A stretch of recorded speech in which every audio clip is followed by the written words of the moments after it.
बिस्मिल्लाहिर्रहमानिर्रहीम। करोड़ों दुरूद व सलाम हज़रत मोहम्मद सल्लल्लाहु अलैहि वसल्लम पर।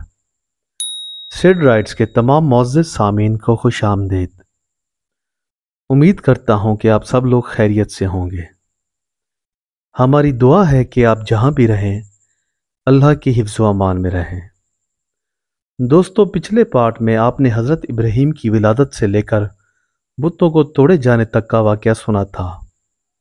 आज ये उसी सिलसिले की दूसरी कड़ी है जो हम आपकी खिदमत में पेश करने जा रहे हैं। दोस्तों, जब हज़रत इब्राहीम ने बुत कदा में दाखिल होकर तमाम बुत तोड़ डाले तो काफिरों ने आप पर ही शक किया, क्योंकि वो जानते थे कि हज़रत इब्राहीम अलैहिस्सलाम उनके खुदाओं के सख्त तरीन दुश्मन थे। दोस्तों, इधर नमरूद ने अपने हवारियों को तलब किया, जिनमें जादूगर, मुनज्जम, राहिब और सरदार शामिल थे, और उनसे मशवरा किया कि हज़रत इब्राहीम के साथ मकालमा किया जाए और दलाइल से आपको कायल किया जाए। जबकि काफिर लोग ये चाहते थे कि आपको सख्त से सख्त सज़ा दी जाए। चुनाचा नमरूद ने पूरे शहर में मुनादी कराई कि फ़लाँ तारीख को उस नौजवान को यानी हज़रत इब्राहीम को तलब किया जाए, सब लोग जमा हों। दोस्तों, जब दरबार शाही की तारीख आई तो तमाम काफरों ने अपने बादशाह यानी नमरूद के हुक्म की तामील की और सब के सब दरबार शाही में हाजिर हुए। जब कसीर तादाद में लोग जमा हो गए तो नमरूद ने हज़रत इब्राहीम खलीलुल्लाह को बुलवाया। हज़रत इब्राहीम बिला किसी खौफ व ख़तर उस मजमे में दाखिल हो गए। वहाँ मौजूद तमाम लोग आपको देखकर आग बगोला हुए। किसी ने कहा कि इसने हमारे खुदाओं के तकद्दुस को पामाल किया है, तो कोई बोला कि ये हमारे खुदाओं का कातिल है, इसे जान से मार डालो। गर्ज ये कि तमाम मजमा और नमरूद सब ने मिलकर हज़रत इब्राहीम को डराया और धमकाया और कहने लगे कि तुमने हमारे बुतों को तोड़ा है। अफसोस कि तुमने किसी को भी ना छोड़ा, ना किसी को साबित रखा। हज़रत इब्राहीम ने जब दरबारियों की ये बातें सुनी तो बोले कि मैं तो इन बुतों को नहीं तोड़ सकता, मुझे मालूम नहीं। तभी मजमे में से एक आवाज़ आई कि मैं गवाही देता हूँ, इब्राहीम, एक दिन तुमने कहा था कि मैं तुम्हारे बुतों की फिक्र करूँगा, और तुमने ही बेशक हमारे बुतों को तोड़ा है। दोस्तों, वो लोग हज़रत इब्राहीम अलैहिस्सलाम पर बराबर जोर देते रहे कि आप अपनी ज़बान से इकरार करें कि ये जुर्म आप ही ने किया है। दोस्तों, असल में ये काम हज़रत इब्राहीम का नहीं बल्कि अल्लाह ताला की तरफ से था कि जिसने हज़रत इब्राहीम अलैहिस्सलाम को नबी बनाकर भेजा ताकि वो काफिर लोग अपने बातिल अकायद पर नादिम और शर्मिंदा हों और हक राह पर आ जाएं। लेकिन उन्होंने हक राह पर क्या आना था, वो हज़रत इब्राहीम अलैहिस्सलाम की जान के दुश्मन बने। दोस्तों, हज़रत इब्राहीम अलैहिस्सलाम को अल्लाह ताला की तरफ से हुक्म हुआ कि आप कह दीजिए उन लोगों से कि अपने माबूद से दरियाफ्त करें, ना कि आपसे। अगर वो बोलने पर कुदरत रखते हैं तो ज़रूर तमाम माजरा आपको बताएंगे। दोस्तों, हज़रत इब्राहीम ने जब तमाम बुत तोड़े तो उनमें से एक बुत को छोड़ दिया था और उसके कांधे पर कुल्हाड़ा रख दिया था ताकि बाद में उन लोगों को शर्मिंदगी का एहसास दिलाएं और वो बेजान पत्थरों की बजाय खुदा यकता पर ईमान ले आवें। हज़रत इब्राहीम अलैहिस्सलाम ने भरे मजमे में कहा कि ये बुत मैंने नहीं तोड़े, बल्कि जिस बुत के कंधे पर कुल्हाड़ा रखा है उसी ने तोड़े हैं। तुम लोग इसी से पूछ लो। वो लोग बोले, ए इब्राहीम, कभी बुत भी बोलते हैं, ना तो वो सुनते हैं और ना वो हरकत करते हैं और ना वो देखते हैं। दोस्तों, ये मायूस कुन जवाब सुनकर हज़रत इब्राहीम बोले कि ऐ मेरी कौम, जो माबूद बात नहीं करते, ना देखते और ना ही सुनते हैं, तो फिर उनको तुम खुदा क्यों कहते हो और इनकी इबादत क्यों करते हो? ये कैसी अक्लमंदी है? ये कहाँ की दानिश्वरी है? दोस्तों, हज़रत इब्राहीम का ये जवाब सुनकर तमाम लोगों ने अपना अपना सर थाम लिया और शर्मिंदा हुए। बाज़ लोगों ने कहा कि ये नौजवान तो सही बोलता है, लेकिन अक्सरियत काफिर लोगों की अपनी बात पर अड़ी रही। दोस्तों, आखिरकार जब इन काफिरों से कोई दलील ना बन सकी और वो हर बात में नाकाम और लाजवाब हुए तो उनके सरदारों ने तजवीज़ दी कि हज़रत इब्राहीम को मार डालें। चूँकि नमरूद भी हज़रत इब्राहीम की बेबाकी और सही जवाब देने से आजिज़ आ चुका था, लिहाजा उसने सरदारों की इस तजवीज़ को अमली जामा पहनाने की खातिर दूसरी मजलिस तलब की और ऐलान किया कि हज़रत इब्राहीम को सज़ा देने के लिए अगली मजलिस का इंतज़ाम किया जाए, जिसमें यह तय पाया जाएगा कि हज़रत इब्राहीम अलैहिस्सलाम को किस तरीके से मारा जाए। अस्तगफिरुल्लाह, ताकि हमें शर्मिंदगी और निदामत से निजात मिले। दोस्तों, ये मजलिस इख्तिताम पजीर हुई और कुछ ही दिन के बाद नमरूद ने अपनी कौम के सरदारों को दोबारा तलब किया ताकि हर सरदार अपनी अपनी राय दे।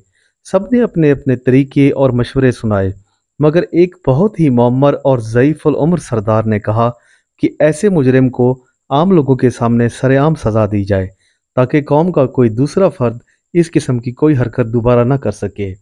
इसने कहा कि मेरी समझ में तो ये आता है कि तमाम कौम लकड़ियाँ इकट्ठी करे और इस बड़े मैदान में लाकर रखे।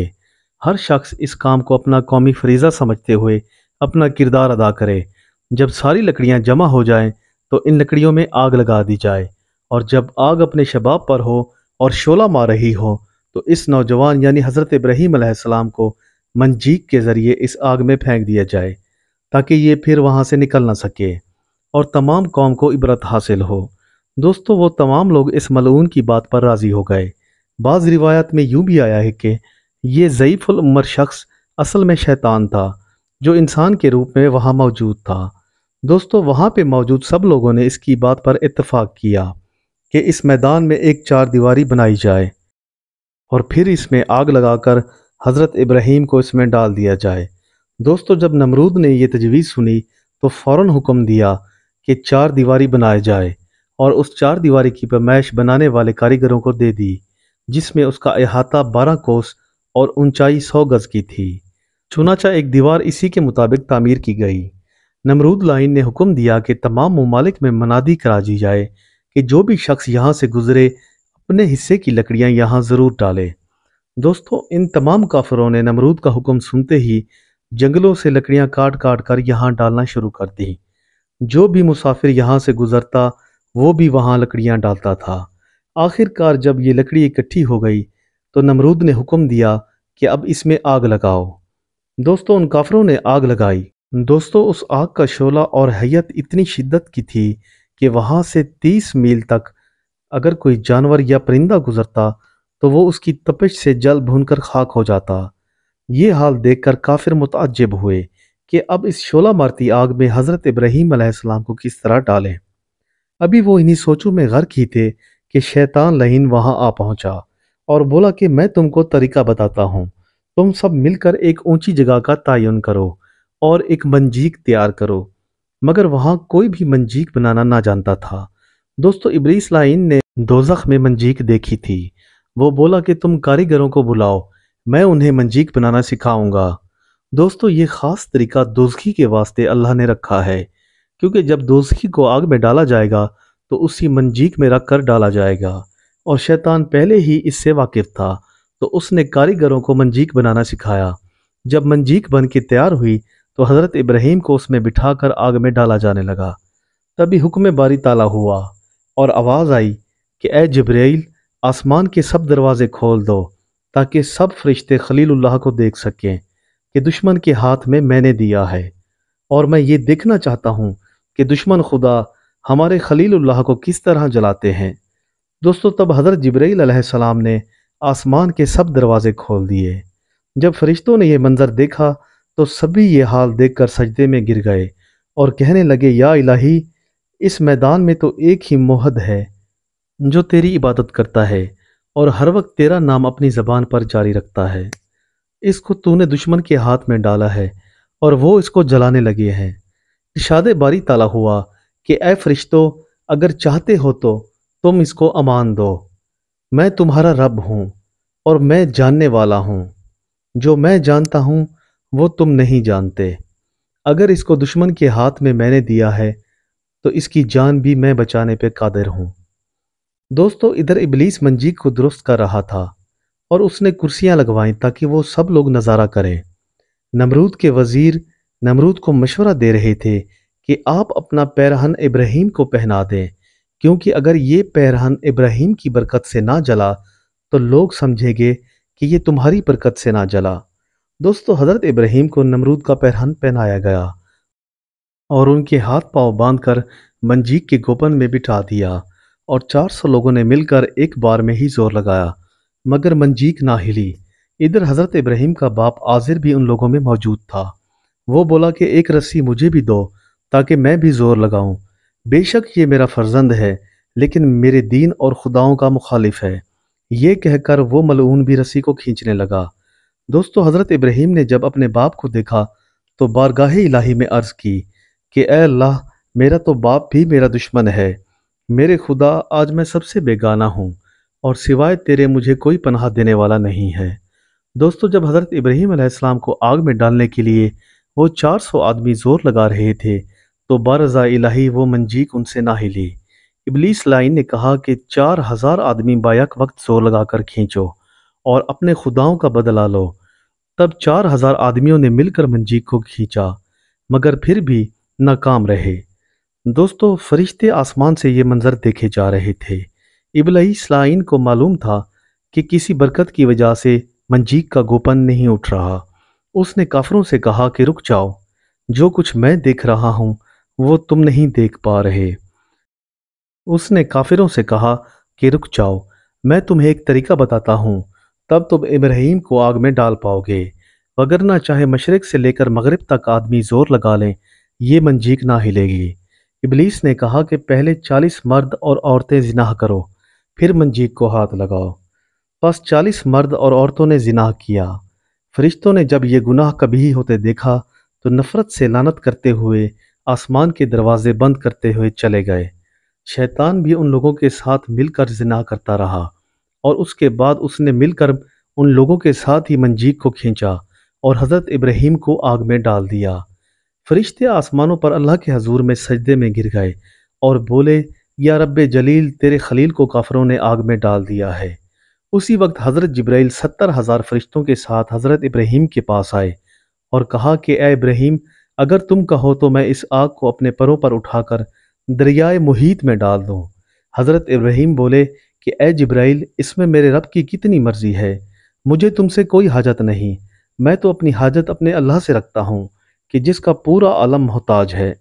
دوستو، حضرت ابراہیم آگ میں جا گرے اور وہ جامہ ناپاک نمرود کا جو حضرت ابراہیم کو پہنایا گیا تھا اسی وقت جل گیا، اور جو آگ اس وقت زبردست شعلہ زن تھی حضرت ابراہیم کو کوئی بھی نقصان نہ پہنچا سکی، کیونکہ آپ کے ساتھ رب العزت کا فضل و کرم تھا جس کی وجہ سے آپ آگ جیسی چیز سے محفوظ رہے۔ دوستو، اسی وقت شعلہ مارتی آگ گلزار ہو گئی اور وہاں اللہ کے حکم سے باغ بن گیا، اور اس باغ میں بلبل اور تتلیاں بھی اڑتی ہوئی نظر آنے لگی، اور اسی وقت غیب سے آواز آئی اللہ تعالیٰ کی، اور ہم نے کہا اے آگ ٹھنڈی ہو جا، سلامتی ہو ابراہیم پر، اور جن لوگوں نے ان کا برا چاہا تو ہم نے ان کو نقصان میں ڈالا۔ دوستو، اس باغ میں اسی وقت پانی کا چشمہ بھی جاری ہوا، اور جبرائیل علیہ السلام جنت سے حضرت ابراہیم کے لیے تخت لے آئے اور آپ کو اس پر بٹھا دیا۔ حضرت جبرائیل نہایت ہی متحیر ہوئے اور حضرت ابراہیم کی طرف دیکھ کر کہا کہ اے بھائی، مجھے تو بڑا تعجب ہے کہ اس مشکل وقت میں تم ثابت قدم رہے اور ذرا برابر بھی کوئی لغزش میں نے تم میں نہ دیکھی۔ مجھے اللہ کی قدرت اور تمہارے صبر پر تعجب آیا۔ آپ نے سوائے خداوند کریم کی ذات کے اور کسی سے کوئی مدد طلب نہ کی اور نہ کچھ مانگا۔ یہ معجزہ اور رحمت خاص میرے اللہ کی تم پر ہوئی، اور ایسی عنایت تو میرے رب نے کبھی کسی پہ نہ کی جو تم پر ہوئی۔ دوستو، ایک روایت میں ہے کہ نمرود لائن ایک مینار پر چڑھ کر حضرت ابراہیم کو ایک نگاہ دیکھا اور حیران ہوا۔ وہ دل میں سوچنے لگا کہ اتنی کثیر تعداد میں لکڑیاں جمع کی گئیں اور اتنی بلند شعلہ زن آگ میں آپ کو ڈالا گیا، مگر پھر بھی آپ کو کچھ نہ ہوا، اور یہ منظر تو ناقابل یقین ہے کہ ابراہیم اس آگ کے بجائے گل ریحان کے بیچ سایہ دار درخت کے نیچے تخت لگا کر بیٹھا ہوا ہے۔ وہ خود کو کوسنے لگا، افسوس میری محنت برباد ہو گئی۔ تب وہ ملعون وہاں سے آپ کو پتھر مارنے لگا۔ وہ جو پتھر پھینکتا وہ ہوا میں معلق ہو جاتا۔ پھر نمرود کیا دیکھتا ہے کہ ایک ابر نے آ کر حضرت ابراہیم علیہ السلام پر سایہ کر دیا۔ نمرود اور اس کا وزیر حامان اسی مینار سے کہنے لگے کہ نیک ہے تمہارا پروردگار کہ ایسی آگ سے تمہیں نجات بخشی اور تمام عالم میں تمہیں بزرگ بنایا۔ یہ کہتا ہوا پریشانی اور حیرانی کے عالم میں نمرود اپنے محل واپس چلا گیا۔ دوستو، وہاں موجود تمام کافر پاگلوں کی طرح کھڑے ششدر رہ گئے۔ سب کے سب شرمندہ اور شرمسار ہو کر وہاں سے چلے گئے۔ نمرود اپنے گھر آیا اور چند روز نہایت ہی متفکر رہا، کسی سے بولتا یا بات نہ کرتا تھا۔ یہ معجزہ دیکھ کر دل میں ہر وقت سوچتا رہتا کہ مسلمان ہو جاؤں اور حضرت ابراہیم کے خدا پر ایمان لے آؤں، کیونکہ ابراہیم تو سچے نبی معلوم ہوتے ہیں۔ اگلے ہی لمحے اسے دوسرا خیال آ جاتا کہ اگر میں مسلمان ہو گیا تو میری کل بادشاہت برباد ہو جائے گی اور لوگ میرے خلاف ہو جائیں گے۔ چند دن اس کو یہ احساس ستاتا رہا۔ اس نے حضرت ابراہیم کو بلایا اور کہا کہ میں تمہارے خدا کے واسطے کچھ قربانی دینا چاہتا ہوں، تمہاری کیا رائے ہے؟ اس پر حضرت ابراہیم علیہ السلام بولے کہ تیری قربانی رب کی بارگاہ میں اس وقت تک قبول نہ ہوگی کہ جب تک تو مسلمان نہ ہو جائے اور اس عظمتوں اور بلندیوں کے مالک پر کامل یقین نہ رکھے۔ نمرود بولا کہ میں قربانی ضرور کروں گا، چاہے وہ تمہارا رب قبول کرے یا نہ کرے۔ اس نے فوراً اپنے ملازموں کو حکم دیا کہ 4000 گائیں لاؤ اور انہیں ابراہیم کے خدا کی نظر قربان کرو۔ ان لوگوں نے فوراً حکم بجا لایا اور 4000 گائیں قربان کر دی گئیں۔ پھر نمرود بولا کہ 10,000 خزانے زر سرخ اور 10,000 گنجے سیم کے میں تم کو دیتا ہوں، کیونکہ میں نے جو حال دیکھا ہے یہ ناقابل یقین ہے، وہ نہایت ہی تعجب کی بات ہے۔ تمہارے رب نے تم کو اتنی بڑی کرامت بخشی۔ اس پر حضرت ابراہیم بولے کہ اے ملعون، میرا خدا جو بھی دیتا ہے وہ بے عوض دیتا ہے، تیرا یہ مال بھی اسی کا دیا ہوا ہے۔ یہ کہہ کر حضرت ابراہیم علیہ السلام وہاں سے چلے گئے۔ نمرود کا وزیر حامان بھی وہاں موجود تھا۔ اس نے حضرت ابراہیم کے جانے کے بعد نمرود سے کہا کہ ابراہیم کو جتنی بھی بزرگیاں ملی ہیں یہ باعث آتش پرستی کے ہیں، کیونکہ آگ کا ایک فرشتہ اور ایک دیوتا ہوتا ہے جو حضرت ابراہیم پر مہربان ہے، تبھی آگ اس کو کچھ نہیں کہتی۔ نعوذ باللہ۔ ابھی یہ باتیں ہو ہی رہی تھیں کہ ایک آگ کی چنگاری اڑی اور اس مردود کی آنکھ میں جا گری اور وہ آنکھ کی روشنی سے محروم ہو گیا۔ دوستو، نمرود کی بیٹی حضرت ابراہیم کو دیکھ رہی تھی، وہ بھی اس سارے حال سے واقف تھی۔ حضرت ابراہیم کے جانے کے بعد وہ اپنے باپ کے پاس آئی اور بولی کہ ابراہیم کا خدا برحق ہے اور یہ وزیر حامان جھوٹا ہے جو اس وقت تمہارے قدموں میں تڑپ رہا ہے۔ ابراہیم کا خدا سچا ہے، تبھی اس پر عذاب ہوا اور یہ اپنی آنکھ سے بھی جاتا رہا۔ آپ اس کی باتوں پہ یقین نہ کریں اور ابراہیم کے خدا پر ایمان لے آئیں۔ نمرود لائن نے اسے جھڑک دیا اور کہا کہ تم چپ رہو، اور وہاں سے چلا گیا۔ دوستو، اس کے بعد نمرود کی بیٹی حضرت ابراہیم کے پاس چلی آئی اور کہا کہ میں آپ پر ایمان لائی۔ اس نے حضرت ابراہیم کے پاس بیٹھ کر کلمہ پڑھا اور مسلمان ہوگی۔ وہ بولی کہ میں اپنے باپ کو بھی اسی کلمے کی تلقین کروں گی۔ اس کے بعد وہ پھر نمرود کے پاس گئی اور بولی کہ ابراہیم کے خدا پر ایمان لے آئی ہوں۔ تم جانتے ہو کہ وہ سچا رب ہے، تو تم ایمان کیوں نہیں لاتے؟ یہ بات سن کر نمرود نے چاہا کہ اس کو مارے۔ دوستو، تبھی اچانک ایک ابر آیا اور اس لڑکی کو اٹھا کر کوہکاف میں لے گیا، اور دوسرا قول یہ بھی ہے کہ ہوا لے گئی، اور وہ لڑکی اسی دن سے خدا کی عبادت میں مشغول ہے۔ دوستو، امید کرتا ہوں کہ آپ کو حضرت ابراہیم کے قصے کا یہ دوسرا پارٹ بھی پسند آیا ہوگا۔ ہماری ویڈیوز کو لائک، شیئر اور کمنٹ کرنا نہ بھولا کریں۔